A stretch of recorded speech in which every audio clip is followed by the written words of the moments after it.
Friends, तो P block element में आज की क्लास में हम लोग कवर करने वाले हैं ऑक्साइड्स। और ऑक्साइड्स का सीधा सा मतलब है ऑक्साइड्स मेटल का या ऑक्साइड्स नॉन मेटल का। हम लोग इस टॉपिक के अंदर फ्रीक्वेंटली बात करेंगे ऑक्साइड्स के नेचर के बारे में। उनका नेचर एसिडिक है, उनका नेचर बेसिक है, न्यूट्रल है, एम्फोटेरिक है। हम लोग बात करेंगे कि कौन सा ऑक्साइड वाटर में सॉल्यूबल है, कौन सा इनसॉल्यूबल है, वाटर में घुलेगा तो किस तरह के कंपाउंड्स बनाएगा। राइट, तो इन सब पॉइंट्स पे हम बात करेंगे। लेकिन उससे पहले कुछ बेसिक इन्फॉर्मेशन आपके लिए।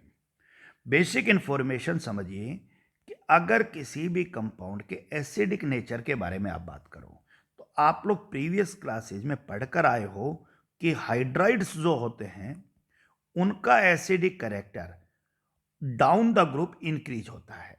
HF, HCl, HBr और HI, इनमें सबसे ज्यादा एसिडिक अगर हम बात करें तो ऊपर से नीचे जाने पर एसिडिक करेक्टर इंक्रीज हुआ है, इसका मतलब HI इनमें सबसे ज्यादा एसिडिक है। और रीजन आपसे पूछे तो आपको जो बॉन्ड लेंथ इंक्रीज हो रही है तो बॉन्ड डिसोसिएशन एंथैल्पी जो है वो डिक्रीज हो रही है। तो सारा मामला किस पे चला? बॉन्ड डिसोसिएशन एंथैल्पी पे चला।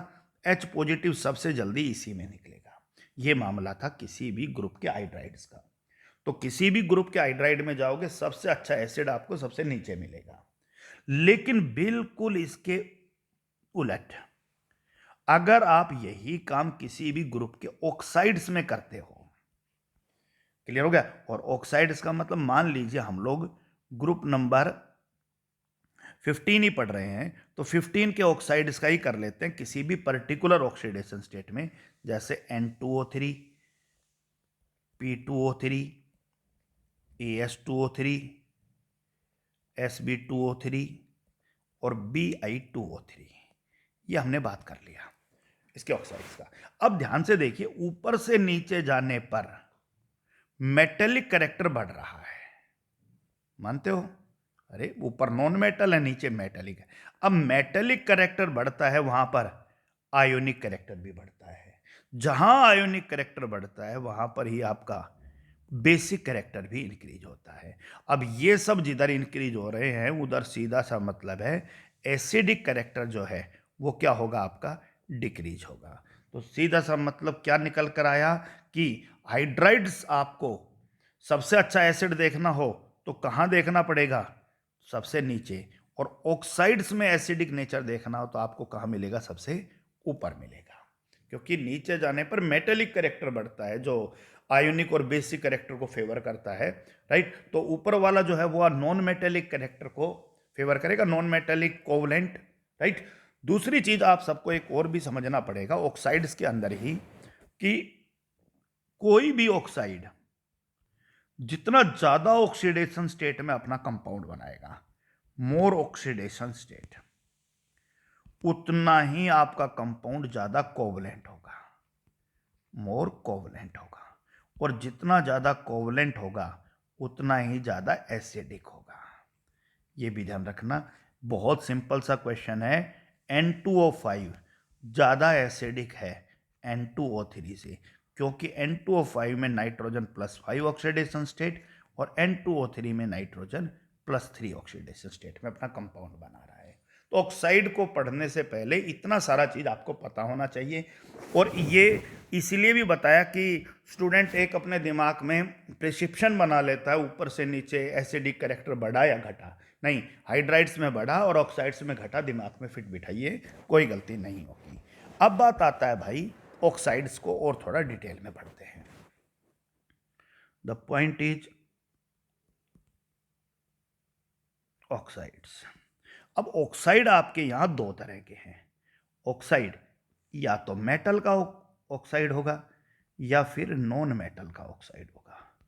ऑक्साइड मेटल का और ऑक्साइड आपका नॉन मेटल का, दो अलग अलग पार्ट में कैटेगराइज करते हैं। तो हम इनको ऊपर और नीचे बांट लेते हैं ताकि रिप्रेजेंट करना भी बहुत आसान हो जाए। राइट, सो मैं ऑक्साइड लिख देता हूं। और ऑक्साइड किस किस का? मेटल का और नॉन मेटल का। सो ऑक्साइड और here oxide of non metal, am I right? और here the oxide of metal. Non metal के साथ रिएक्ट करके डेफिनेटली सबको पता है ऑक्सीजन अपना क्या बना लेता है, नॉन मेटल ऑक्साइड बना लेता है। कुछ एग्जांपल लिख देता हूँ, CO2 लिख देता हूँ, SO2 लिख देता हूँ, SO3 लिख देता हूँ, NO2 लिख देता हूँ, N2O3 लिख देता हूँ, ये सब N2O4, N2O5, राइट। और मैं N2O लिख देता हूँ, CO लिख देता हूँ, ये सब नॉन मेटल्स के ऑक्साइड है, राइट। नॉन मेटल के ऑक्साइड्स के बारे में दो बातें क्लियर हैं कि अगर आप इन ऑक्साइड्स को वाटर में डिसॉल्व करोगे तो they will result the formation of acid, right. तो सीधा सा मतलब है भाई कि नॉन मेटल के ऑक्साइड्स नेचर में या तो एसिडिक होते हैं या फिर नॉन मेटल के ऑक्साइड्स नेचर में न्यूट्रल होते हैं। बहुत कॉमन सा क्वेश्चन है। नॉन मेटल के ऑक्साइड्स या तो नेचर में एसिडिक हैं या न्यूट्रल हैं। न्यूट्रल ऑक्साइड्स जहां ऑक्सीडेशन स्टेट बहुत कम है, जैसे नाइट्रोजन का ऑक्साइड +1 और +2 के अंदर आपको न्यूट्रल मिलेगा। कार्बन का ऑक्साइड +2 के अंदर आपको न्यूट्रल मिलेगा। लेकिन नाइट्रोजन का ऑक्साइड +3, +4, +5 में आपको एसिडिक मिलेगा, राइट। कार्बन का ऑक्साइड +4 में आपको एसिडिक मिलेगा। तो फिर वो लोअर ऑक्सीडेशन स्टेट और हायर ऑक्सीडेशन स्टेट का ही मामला है। ध्यान दीजिए, neutral oxides non metal oxide N2O nitrogen in +1 oxidation state, NO nitrogen in +2 oxidation state, CO carbon in +2 oxidation state. All three non-metal oxides are neutral in nature. While nitrogen N2O3 +3 oxidation state, N2O4 +4 oxidation state, N2O5 +5 oxidation state. Am I right or wrong? Right. बिल्कुल इसी तरह से carbon CO2 +4 oxidation state, ये सारे के सारे nature में क्या है, एसिडिक है।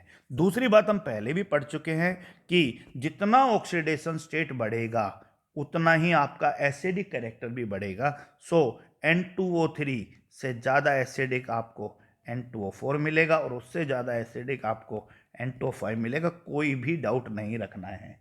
मोर ऑक्सीडेशन स्टेट, जितना ऑक्सीडेशन स्टेट ज़्यादा होगा उतना ही आपका कंपाउंड ज़्यादा कोवलेंट होगा, और जितना कोवलेंट होगा भाई उतना ही ज़्यादा क्या होगा, एसिडिक होगा। इस टॉपिक से बहुत ज़्यादा क्वेश्चंस बनने वाले हैं। तो देखिए ये छोटी छोटी चीज़ें आपने कवर कर ली। पॉइंट क्लियर है। ऑक्साइड्स ऑफ नॉन मेटल बिल्कुल ऊपर मैंने बना दिया है। मामला आता है भाई oxides of metal. Metal oxygen के साथ रिएक्शन करके क्या बनाता है, मेटल ऑक्साइड बनाता है, राइट। मेटल ऑक्साइड्स की सोल्यूबिलिटी इन वाटर पे अगर बात करें और दूसरा इनके बेसिक नेचर के ऊपर बात करेंगे, राइट। इनके नेचर के ऊपर बात करेंगे, बेसिक भी हटा देता हूं क्योंकि यहां भी बहुत सारे इंटरेस्टिंग रिजल्ट्स देखने को मिलेंगे नेचर के ऊपर, राइट। सोल्यूबिलिटी इन वाटर, बहुत ध्यान दीजिएगा कि most of the metal oxides are water insoluble. Most of metal oxides, ज़्यादातर मेटल ऑक्साइड्स पानी में नहीं घुलते हैं। आपके डी ब्लॉक के मेटल ऑक्साइड ज़्यादातर पानी में नहीं घुलते, एफ ब्लॉक के मेटल ऑक्साइड ज़्यादातर वाटर में डिजोल्व नहीं होते हैं, ध्यान रखिएगा। Most of the metal oxides, लेकिन फ्यू मेटल ऑक्साइड्स जो हैं वो वाटर में डिजोल्व हो जाते हैं। फ्यू मेटल ऑक्साइड्स वाटर में सोल्यूबल हैं, और जो मेटल ऑक्साइड वाटर में सोल्यूबल है वो वाटर में जाकर क्या बना लेता है, एल्कली बना लेता है। जैसे Na2O वाटर में घुलकर NaOH बनाता है, क्लियर हो गया। MgO वाटर में डिजोल्व होकर मैग्नीशियम हाइड्रोक्साइड बनाता है, MgOH होल ट्वाइस। बिल्कुल उसी तरीके से, राइट। आप लोग आयरन का ऑक्साइड पानी में नहीं घुलता है, आप सबको पता है। Fe2O3 भी नहीं घुलता, रस्ट पानी में डिजोल्व नहीं होता है, ठीक है। Al2O3 वाटर में डिजोल्व नहीं होता है। तो ये छोटी छोटी चीजें हैं। नेचर को लेकर हम बहुत डिटेल में बात करेंगे। So I mention this point here, that is nature, क्योंकि आप सबको पता है मेटल का ऑक्साइड है, तो मेटल का ऑक्साइड ऊपर भी मैं बात कर रहा था, मेटल आते ही दिमाग में आपके आयोनिक आना चाहिए, बेसिक आना चाहिए। So most of the metal oxides mostly nature में क्या है, बेसिक है, right. Few metal oxide, few oxides, और किसके ऑक्साइड्स, मेटल के, वो नेचर में एम्फोटेरिक हैं। एम्फोटेरिक का मतलब बोथ बेसिक एंड एसिडिक, जो एसिडिक भी हैं और बेसिक भी हैं, दोनों की तरह बिहेव करते हैं।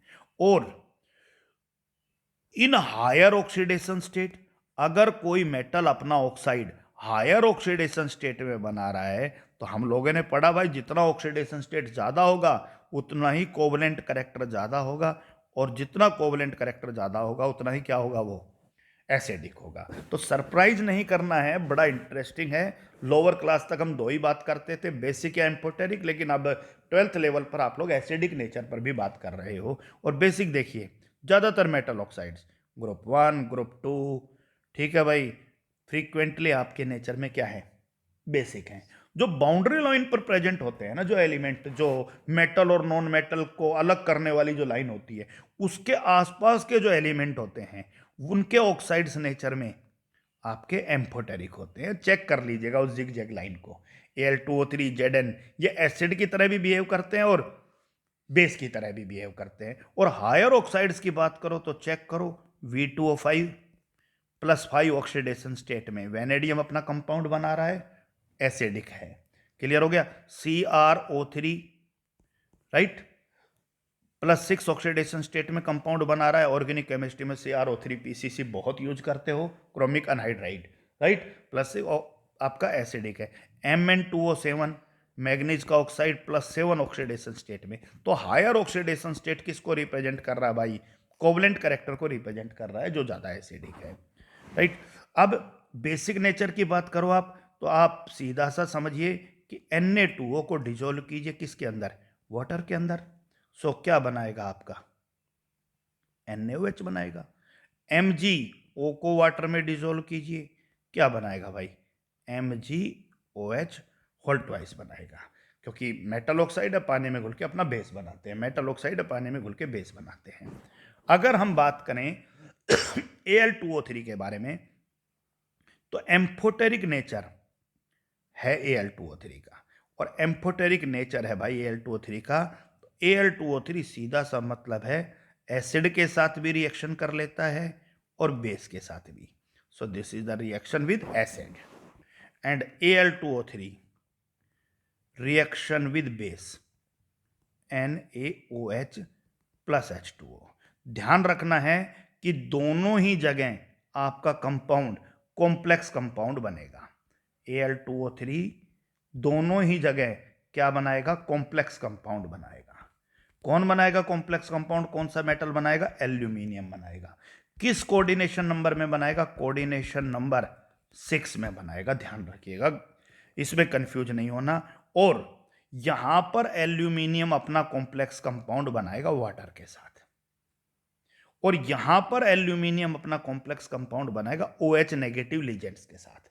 वहां वाटर लीजेंड और यहां आपका OH नेगेटिव लीजेंड्स। तो समझ लीजिए जहां OH है वहां OH के साथ बनाएगा, जहां OH नहीं है वहां वाटर के साथ बनाएगा, इतना ध्यान रख लेना। अब बड़ा सरल मामला है भाई, Al कोऑर्डिनेशन नंबर 6 में अपना कंपाउंड बनाएगा H2O6, पूरे पर चार्ज +3, क्योंकि एल्यूमिनियम पर तो कोई चार्ज नहीं है, सॉरी +3 चार्ज है, और H2O पर कोई चार्ज नहीं है। एल्यूमिनियम +3, H2O पर कोई चार्ज नहीं है, तो ओवरऑल चार्ज +3 है। तो आप इसके साथ Cl3 लगाओगे, Cl3 अलग अलग भी कर सकते हो, क्योंकि एक्वस सॉल्यूशन है, आयोनाइज हो जाएगा, और आयोनाइज हो जाएगा तो क्या लिख सकते हो, Al H2O6 3 positive +3 Cl negative. दूसरी तरफ Al2O3 NaOH के साथ रिएक्ट करके क्या बनाएगा भाई, Al यहां भी OH के साथ कॉम्प्लेक्स बनाएगा, कोऑर्डिनेशन नंबर 6 में बनाएगा। Al +3 है, OH -6 है, टोटल चार्ज -3 है, so you should write as Na3, right. और इसको भी आप अलग अलग लिख सकते हो, क्या, 3Na positive AlOH6 and that is 3 negative. This is a part for you. So सभी स्टूडेंट एम्फोटेरिक रिएक्शंस को ध्यान रखिए, यहाँ कोई कंफ्यूजन नहीं होना चाहिए. Al2O3 HCl plus H2O, right. Al2O3 plus NaOH plus H2O. जहाँ OH है वहाँ OH के साथ कॉम्प्लेक्स, जहाँ OH नहीं है वो वाटर के साथ कॉम्प्लेक्स, और कॉम्प्लेक्स कोऑर्डिनेशन नंबर 6 में. So it is +3, right. AlOH6 और -3, दिस इज अ पार्ट. और एक छोटा सा टॉपिक ऑक्साइड को लेकर, वो भी आपको पता होना चाहिए. ऑक्साइड सिंपल भी होते हैं और मिक्स्ड भी होते हैं. सिंपल ऑक्साइड का मतलब क्या है कि आयरन अपनी कॉमन ऑक्सीडेशन स्टेट +2 में कंपाउंड बनाएगा, FeO, +3 में कंपाउंड बनाएगा, Fe2O3. लेकिन नेचर में एक और आयरन का ऑक्साइड मिलता है जो है Fe3O4. अब Fe3O4 एक्चुअली कोई कंपाउंड नहीं है. Fe3O4 इन दोनों का मिक्स्ड ऑक्साइड है, यानी Fe3O4 में FeO भी है और Fe2O3 भी है. दिमाग में फिट बिठा लीजिए. Fe3O4 कुछ नहीं है. Fe3O4 is a mixture of FeO and Fe2O3. ध्यान दीजिए, Fe3 और O4. और आपको अच्छा बता देते हैं, फिर कंपटीशन लेवल पर क्या पूछा जा सकता है कि FeO में Fe का ऑक्सीडेशन स्टेट आप निकाल लेना. X -2 is equal to 0, so X is equal to +2. You should write +2. Fe2O3 में Fe का oxidation state, so 2x - 6 is equal to 0, so X is equal to +3. आपसे पूछे भाई Fe3O4 में Fe का ऑक्सीडेशन स्टेट, भाई फॉर्मूला जाओ, 3x - 8 is equal to 0, so X is equal to +8/3. आपने पढ़ा है ऑक्सीडेशन स्टेट कभी भी फ्रैक्शनल नहीं होता है, तो सीधा सा मतलब आप ऊपर की नॉलेज यूज कीजिए कि Fe3O4 भी नहीं होता है कुछ भी. Fe3O4 में 2 ऑक्साइड हैं, FeO और Fe2O3. तो Fe3O4 में Fe का ऑक्सीडेशन स्टेट +2 भी है और +3 भी है, right. So that's all from the topic oxides. अच्छे से पढ़िए. पिछले लेक्चर में हाइड्राइड को कवर किया था और आज ऑक्साइड को कवर किया था, और ये दोनों आपके पी ब्लॉक के अंदर बहुत फ्रीक्वेंटली, यानी सभी ग्रुप्स में आप लोग 15, 16, 17 में आप ऑक्साइड बड़ा डिटेल में पढ़ोगे और हाइड्राइड बड़ा डिटेल में पढ़ोगे, right. So that's all for today.